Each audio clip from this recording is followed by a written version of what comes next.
Welcome to my studio. Today I answer some of your questions. So whether it's why do I start on the red canvas, to what type of photo editing software do I use, how to varnish a painting, and can you mix water-soluble oils with traditional oils, to name a few. So if you're interested in finding the answers to these questions, stick around.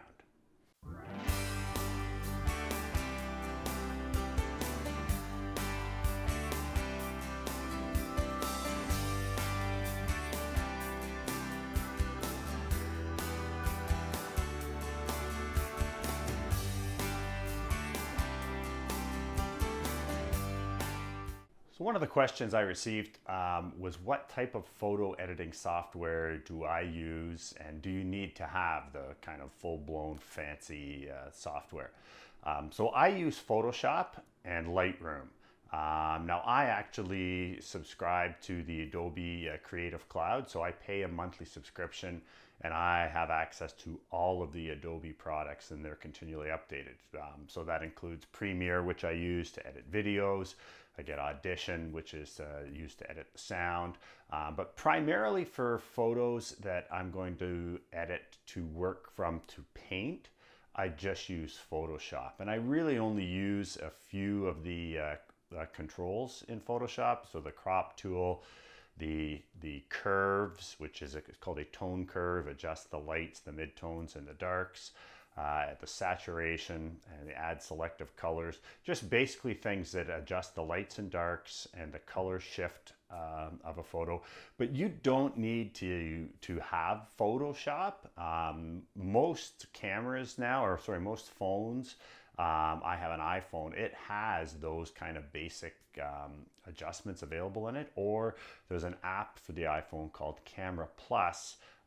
If you get that, it's like $5. It has a whole pile of photo editing software that comes with it. So I use Photoshop, any photo editing software that just basically deals with the exposure, like the lights and darks, and allows you some manipulation over the color and cropping. As long as you have that, that's the main thing. What was one of the other questions? Someone asked if we could mix water-soluble oils with traditional oils, and the answer is yes, you can. So I know a lot of people out there, you have a whole pile of traditional oil paints and you're maybe interested in trying the water-soluble oils, but you don't want to let all that oil go to waste. So you can mix them together. Now, according to the manufacturers, as long as you mix the traditional oil paints with the water-soluble oil paints, where it's more than 50% water-soluble oils, the resultant mixture of paint should still be soluble in water. But just remember that when you're mixing them together, it doesn't mean you squeeze out some paints that are water-soluble and some that are traditional, different colors, and use that for the painting.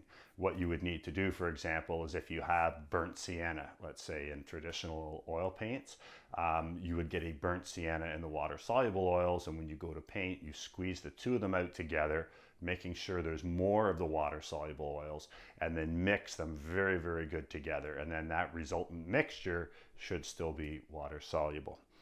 One of the other ones, why the red canvas? So that's a question I get asked all the time, and I know I've answered it a number of times, but it's probably easier just to answer this than to send someone back through 70 vlogs trying to find the answer.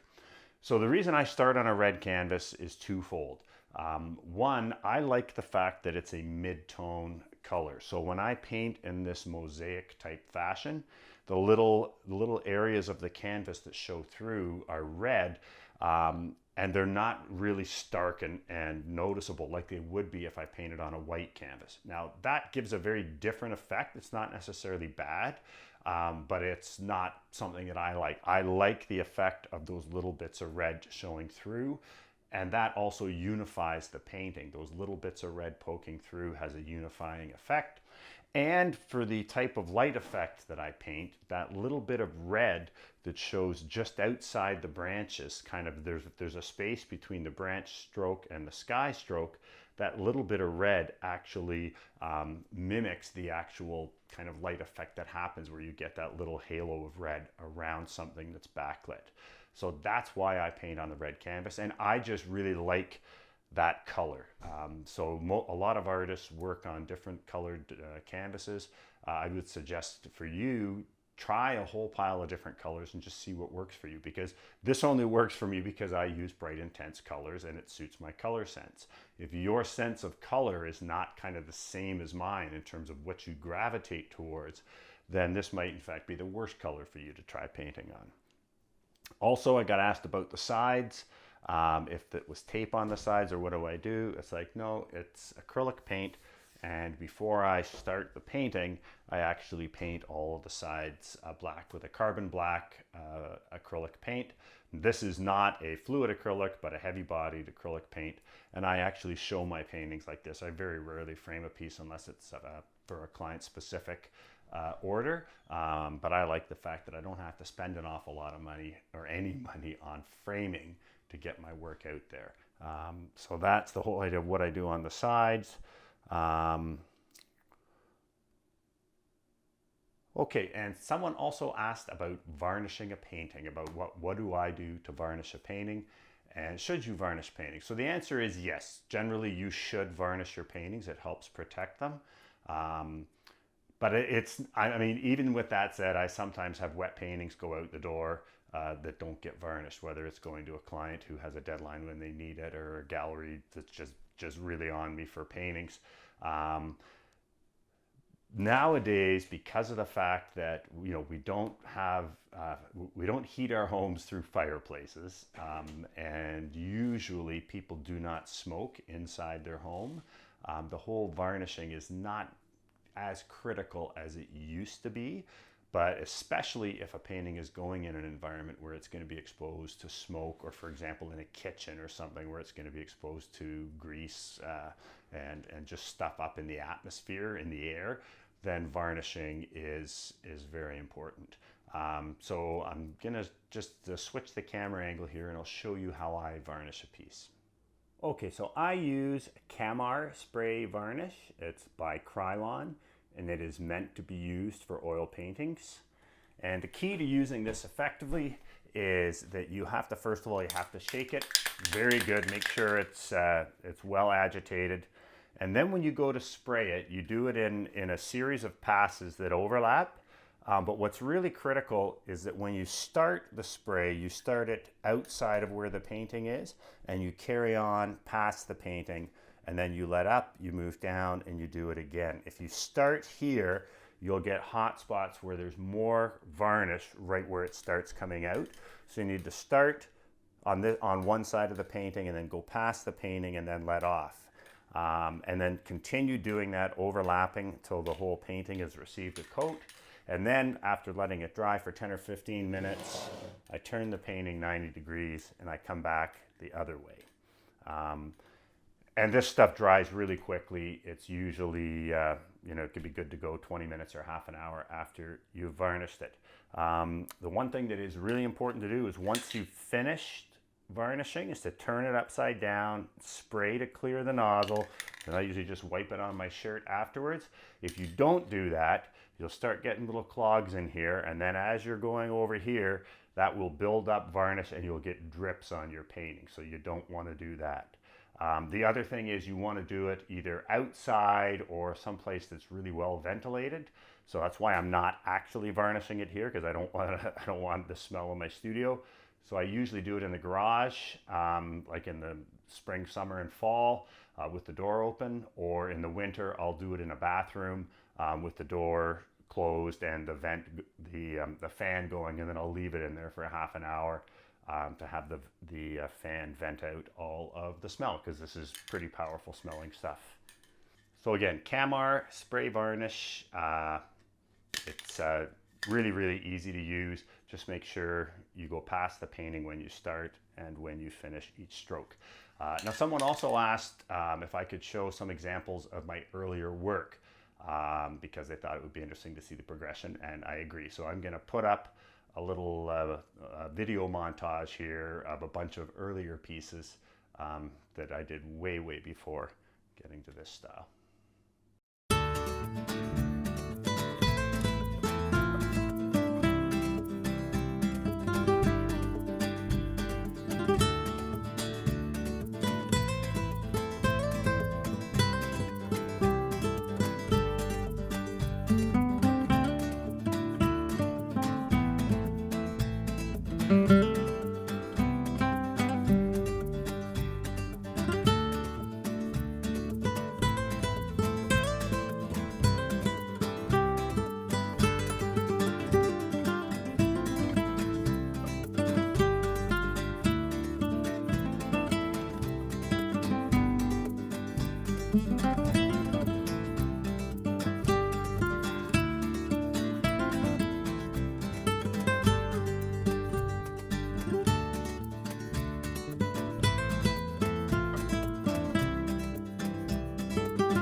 That was really neat to see, even for me to go back and see all that work.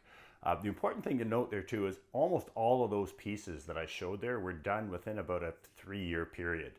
So I talked about that time when I was still doing portraits, basically to earn the money and pay the bills, but I spent about 3 years in process mode trying to figure out how I was going to paint landscapes. And I would literally go from a high realism portrait to a total abstract, back to a portrait, and then into maybe one of the abstracted watercolors. So I was all over the map during that period. But that was really important because during that time I was in process mode and learning about things that I liked, things that I didn't like, and also learning how to compose on the fly, how to paint organically. So when I painted portraits like this piece here, I'd be working from source material where I basically knew exactly how the painting was going to turn out based on my source photos, and it was just about executing. Whereas in a lot of those landscapes, in particular the abstracted watercolors, I had no idea where the painting was going. I would start wet and wet, no pencil drawing, and just shape by shape, gradually take a piece to finish. And that's been invaluable as I've moved to the stained glass style of painting, where it's that same sort of organic process. I don't know exactly how the finished painting is going to turn out. I just it's like jazz. I play one note, and then based on that note, I play another note, and gradually take it towards hopefully a successful painting. So I had 3 more questions that I just got that I'm going to answer from Kathy. And so one of them was about portraiture, which is perfect because you just saw a bunch of examples of my earlier work. Now this is a painting of my son, which is why I still have it. But Kathy wanted to know, is composition the same for portraiture, or is there anything different about it? So all of the things about composition are the same, regardless of what medium, what subject matter you're doing. But the one thing in portraiture that is really important is the thing called mnemonic shapes. So those are shapes that mean something to us once we recognize them, and that have more significance than other shapes of the same size. So when we're dealing with portraits, anytime you have any kind of a painting, if there is a person in it, a figure, that is going to draw an inordinate amount of attention, because we're hardwired through evolution. Even if we gaze at this huge landscape, if there's a person in there, it was really, really important that we identify that. Because that could be huge danger, or it could be someone, a member of our tribe, could be a potential mate. So identifying people with all this information coming at us is something we're really hardwired well to do.